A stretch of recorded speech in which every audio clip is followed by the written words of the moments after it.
Salut tout le monde, c'est Tonton Alu. Non, le titre n'est pas du tout putaclic, vous avez bien vu. J'ai bel et bien acheté une Porsche, et pas n'importe laquelle, j'ai pris la Porsche 911R de ce modèle-là. Bien sûr, c'est pas celle-là, hein, ça c'est une photo sur Google Images. Et pour ceux qui me croient pas, il n'y a pas de souci, hein, c'est libre de votre choix. Sauf que je vous la montre vendredi. Parce que j'ai pas eu le temps aujourd'hui. J'ai eu beaucoup de choses à faire et beaucoup de routes. Et sinon, j'ai bien eu ce type de véhicule-là. Avec les coloris rouges. Voilà. Comme je vous disais, soyez bien attentifs. Si jamais vous voulez la voir, elle sera là vendredi. Voilà. Bon, bref. Donc ça, c'est une image que j'ai prise de chez Porsche. Tranquille. Bon. Sinon, quoi de neuf à part ça? Pas grand chose. On a ouvert les actions de la semaine dernière. Elles ont failli se fermer ce matin parce que du coup elles étaient arrivées à très bas. Et du coup ça c'est reparti. C'est revenu à 16 € de déficit. C'est pas grave. Autant les laisser encore. C'est pas un souci. Bon, ensuite, où est-ce qu'on en était au niveau de la loterie? Il faut savoir que je devais avoir une autre vente et au final ça s'est pas fait parce que j'ai oublié de mettre en relation la personne avec le site. Voilà, c'est juste bête, c'est un oubli de ma part. La caméra est là, je regarde le truc qui enregistre le son, c'est normal. Oui, je suis idiot. Donc voilà, ça se sera fait dans les prochains jours. Sûrement demain d'ailleurs. Donc la loterie est toujours disponible, elle est toujours là, en train de se faire. Je vous avais dit aussi que j'ai eu... vous allez rigoler, enfin j'espère. Je vous avais dit aussi que j'avais eu...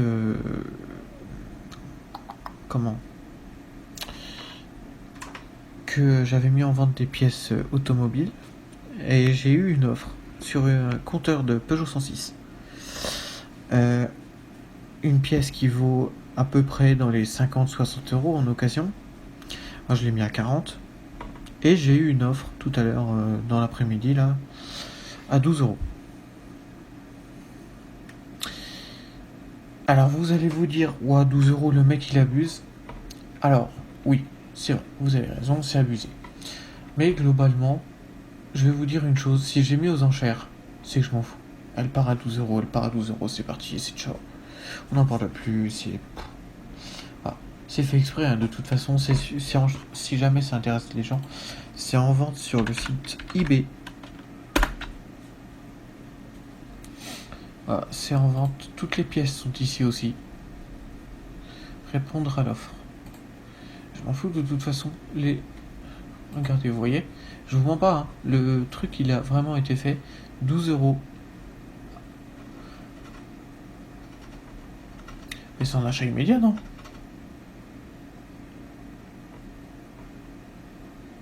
Et c'est pas possible. Je l'ai pas mis en achat immédiat, si. Enchérir.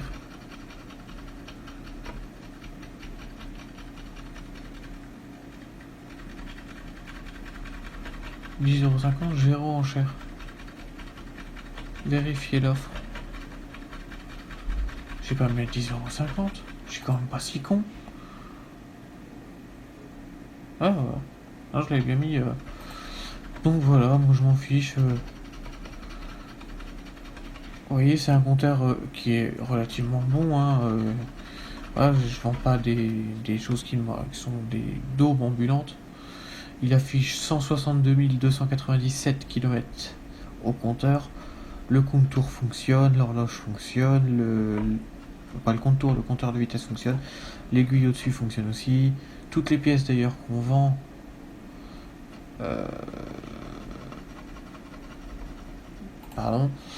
toutes les pièces qu'on vend fonctionnent toutes, hein, encore heureux. Afficher tous les objets. Donc là vous pouvez voir. Donc il y a le compteur de la 106, il y a le commodo clignotant, il y a la plage arrière de la 106, les deux sièges avant, les bras d'essuie-glace, la banquette arrière, le filtre à huile, comment ça s'appelle, le collecteur d'admission. Les trucs sont là en plus, hein. Mais bon, la tringlerie, l'essuie-glace, le démarreur, le carter d'huile, la boîte à air, ça oui c'est bien de là-bas. Voilà, il y a le kit accessoire donc qui comprend courroie plus galet. Et il y a aussi une boîte à air pour une Clio 1. Donc voilà. Il me semble qu'il y a plus que ça, non? Non, 15 résultats. Ah non.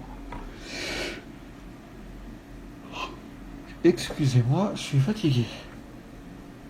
Oh, vivement que la journée se termine. Faut que je me refasse du café. Vous voulez un café? Non? Bon. Le truc, c'est qu'il faut que je refasse la cafetière. Là, j'ai la flemme. Et parce que moi, j'ai pas une cafetière comme ça, hein, comme je fais gagner. Moi, j'ai une cafetière classique qui est là-bas. C'est une cafetière standard. Bah attendez, je vais essayer de vous la retrouver. Vous allez vraiment voir que c'est le plus classique du classique. Alors, on va aller choper les images. Tac. Cafetière en filtre. Et je vous mens pas du tout, c'est vraiment une Eco Plus. De acheter à 10 € à Leclerc. Ah voilà, c'est exactement celle-là. Ma cafetière, c'est ça. Oh oh. Coco. Ouvrir l'image dans un nouvel onglet. Voilà, c'est exactement celle-ci. Avec le truc rouge là et le truc rouge là. Et elle est en auto-off, oui. Auto-off, elle peut faire... c'est une petite cafetière, hein, c'est des filtres numéro 2 qui sont dedans. Pour ceux qui connaissent bien les filtres. Voilà. Donc voilà, on a une touche sur une des pièces. On a un peu ce qu'il faut. Ah, j'ai oublié de mettre ça. De ranger ça.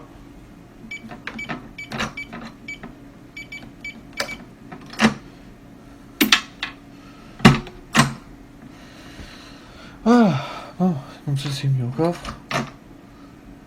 Et ça c'est fait. Qu'est-ce que c'est que ça? Bah, ah oui, j'ai des iPhones là qu'il faut que j'aille voir. Voilà. Donc, à part ça, donc ça c'est toujours en cours. Voilà. Donc ça aussi c'est toujours en cours. Ça, à moins que j'ai eu une vente entre temps. Ah, bon bah on verra pas. De toute façon j'aurais reçu un mail. Voilà, aussi, sinon quoi d'autre? Donc on a toujours l'hébergeur, hein.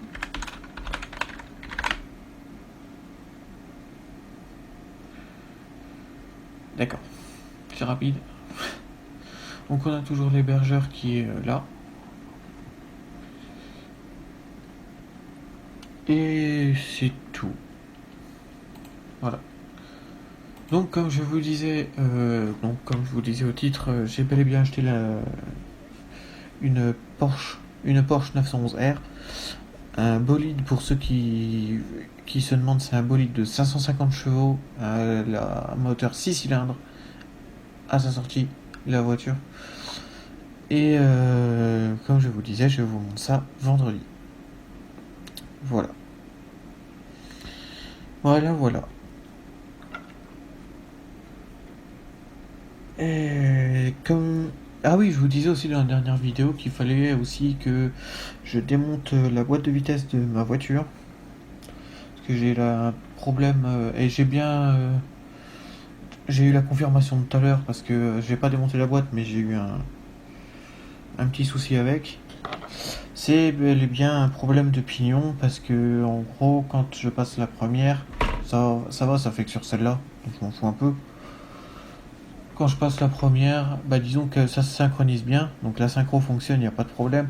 Sauf que les pignons sont un peu endommagés, du coup, je peux passer la première n'importe quand je veux, quoi. C'est-à-dire que quand... Aïe. Quand... par exemple, quand j'arrive au feu, moi je suis quelqu'un qui... J'arrive au feu, moi je fais sauter la vitesse, je la mets au point mort, et puis j'arrive au feu, je freine tranquille. Mais le truc, c'est que normalement, sur ma voiture, tant que la voiture n'est pas arrêtée, on peut pas passer la première parce que c'est un petit moteur, c'est un 1.9D de chez Renault de 99. Le moteur il fait 65 chevaux, donc du coup, donc il y a vraiment la première, il y en a peut-être même pas besoin pour démarrer. On peut même démarrer en deuxième.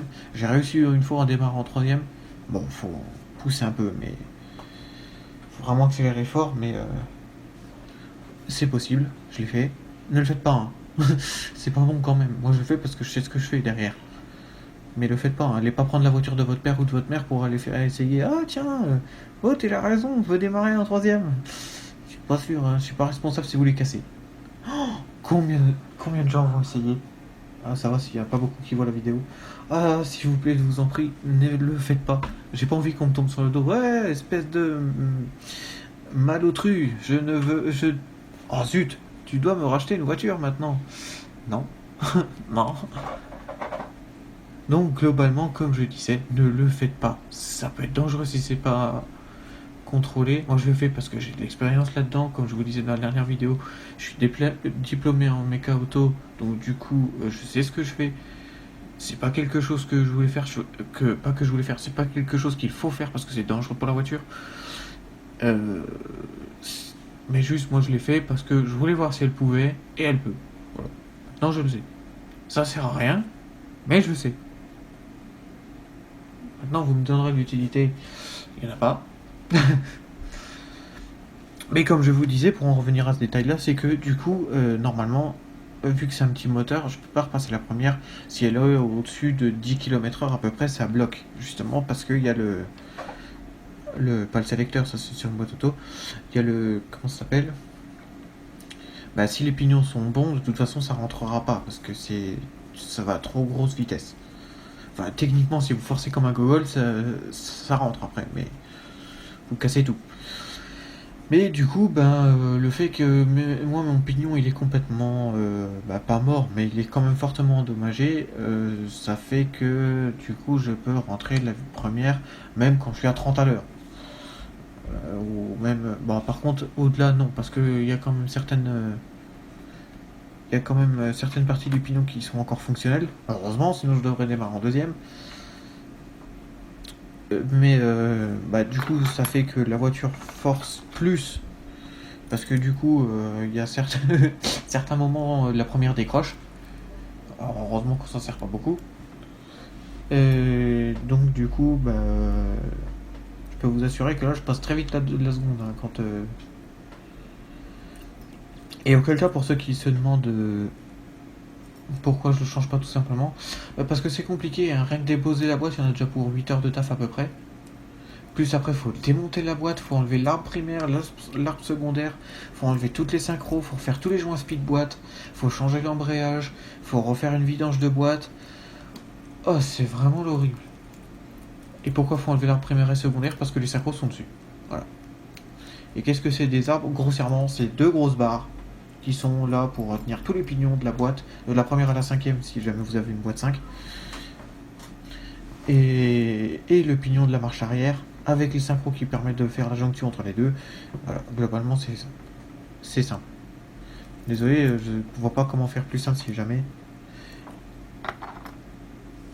Et les fameux pignons, pour si vous vous demandez ce que c'est, je sais pas si vous voyez, vous devez bien voir un engrenage. Bon, c'est à peu près le même principe, mais en plus gros et plus costaud. Voilà. Au moins c'est fait. Bon, je vais pas vous retenir sur ça plus longtemps. Je vous retrouve vendredi déjà pour la présentation de la Porsche, pour l'avancée des actions qui sont ici. Oh, ça redescend un peu, c'est bien. Quoi d'autre Pour peut-être les avancées des travaux sur la Mégane. Oui, c'est une Renault Mégane 1 de 99 que j'ai comme voiture actuellement, en plus de la Porsche du coup. Et la voiture, elle a 300. Combien de kilomètres au compteur? 345 000. 345 000. Je sais plus, je l'ai pris tout à l'heure. 345 200. Quasiment 345 300 bornes au compteur. Donc, oui, je peux comprendre aussi que ce soit un peu fatigué au niveau de la mécanique. Et sinon, bah du coup, bah voilà, comme je vous disais, je vous retrouve vendredi pour la présentation de la Porsche, pour le suivi des actions ici, pour le suivi des travaux de la Mégane. Et voilà. Ah, et à tous ceux qui vont me dire oui, ça sert à rien de refaire une voiture comme ça, qui est vieille de 20 ans. Et vous avez raison. Sauf que je tiens beaucoup à cette voiture pour une raison. euh, en gros, je peux vous le dire, hein, de toute façon, autant être transparent. C'est une voiture que ma mère, que j'embrasse très fortement parce que je l'aime beaucoup, m'a offert pour mes fins d'études, pour l'obtention de mon diplôme en mécanique auto. Donc je tiens beaucoup à la voiture. Certes, je vais remettre des frais dedans parce que je vais restaurer complètement le véhicule. J'en ai pour à peu près 5 000 € de réparation. Oui, ça vaut pas le coup, je le sais, mais je m'en fous et je le fais. C'est vrai que globalement, on nous dit toujours oui, ça vaut pas le coup, c'est vrai, hein, mais ça reste des conseils. Si vous avez globalement envie de refaire la bagnole malgré que ça vaut pas le coup, bah refaites-la, hein. Après tout c'est la vôtre, hein. Et là en l'occurrence bah, c'est la mienne, si j'ai envie de la refaire malgré que je sais que ça vaut pas le coup, voilà, au moins elle est refaite. Voilà. Bon bah sur ce, à vendredi, je vous dis ciao tout le monde, gros bisous et à la prochaine. Ciao ciao.